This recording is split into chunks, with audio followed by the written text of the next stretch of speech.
bago i-deliver ang isda, amo sana siyang i-classify tapos hugasan sa namo no. So para guwapa siya inig-deliver na mo nagingumol na mo siya sa ice para preserve siya nga guwapa gihapon siya og quality.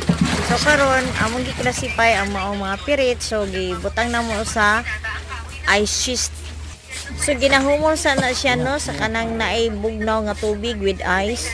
Tapos tuwa gi-classify pa gyud na siya kay para ma-separate na daan ang klase-klase nga isda kay kung i-deliver gud nimo nga diretso pag abot nimo didto hilion na pod. So diri pa lang daan gipamili na namo ng mga isda kay para diretso-diretso na kung naay para pagbaligya nila kung asa nila ipamaligya ang maong isda.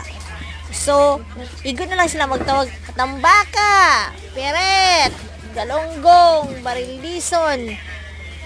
So, sila na ang mag-classify sa maong isda. So, sa pagpalit pa lang nila, pagkumpra pa lang nila daan, ginalahi-lahi na nila kay para inig pamaligya po nila sa mga barangay, sitio, or asa dapit nila ilibod. 30.